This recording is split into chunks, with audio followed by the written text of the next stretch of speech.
Hi guys, my name is Stephanie and you're welcome to my YouTube channel. If you haven't subscribed to my YouTube channel, please do it by clicking on the subscribe button to join this family. So in this video, I'm going to be making a twisted headband with this satin, and I also have other materials here, so keep watching. So I've gone ahead to cut all the pieces that I need. So I have this piece that is 7 inches wide and 12 inches long. And this one as well is the same thing, 7 inches by 12 inches. And I also have this piece that is going to serve as the elastic casing. It's 16 inches by 3 inches. The length is 16 inches while the width is 3 inches. So the next thing I'm going to do is that I'm going to fold the main piece just the same way you see, like this, and then I'll take it to my sewing machine and sew it. The right sides are going to face each other, and then I'll fold this elastic casing as well. So after folding and sewing about half an inch, this is what I have. So the next thing I'm actually going to do is that I'm going to be turning this inside out. I'll go ahead and turn all the pieces inside out and then easy iron it in order to join all the pieces together.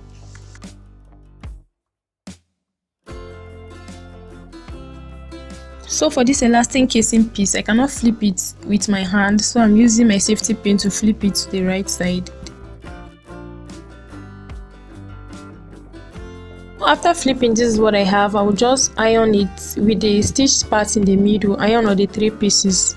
So guys, I'm actually done ironing. As you can see, you see that the stitched part of all the 3 pieces is in the middle, and then I have this elastic casing that is about 6 inches.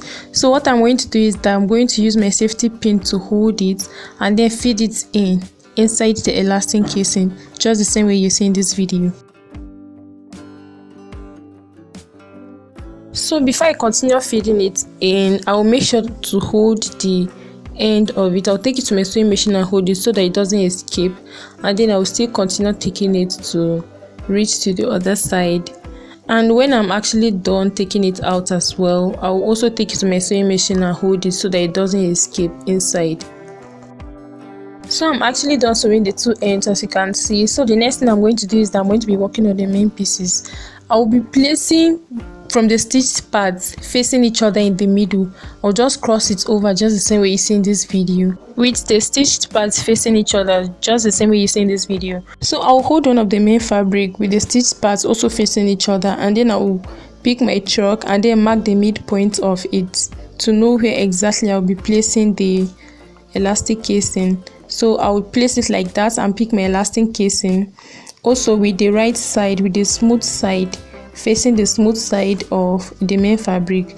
I'll place it in the middle just the same way you see, like that, and then I'll pick one side of this main fabric, I'll flip it like that, and then flip the other side over it, take it to my sewing machine and sew with multiple stitches. So guys, I'm actually done sewing from one side, and then the next thing is that I'll be repeating the same process with this other side as well.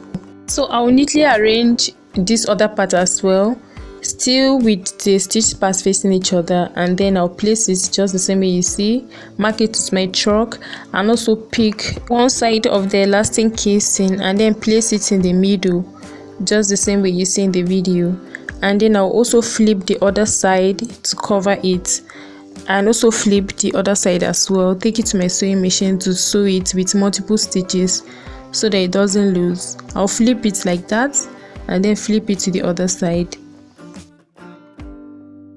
So guys, I'm also done sewing from this other side as well. So the next thing I'm going to do is that I'm going to be flipping it. I'm going to be turning it in. So you see how neat this side is. So you see that it's actually covered and the rough part is not showing as well. I'll also do the same thing to the other side as well. So when you're sewing it, just make sure that the stitch doesn't show from outside to give it a neat finishing. So this is what I have after I was done flipping the rough part inside. So you see that it's not showing, and you see that the knotted or twisted headband is also ready. So this very twisted headband is in a small size, but if you want to make a bigger size, you increase all the inches to the size that you actually desire from all the pieces and the elastic as well. So thank you for watching. If you're still here, please don't forget to subscribe and also like this video. Thank you, and I hope to see you in my next video. Bye.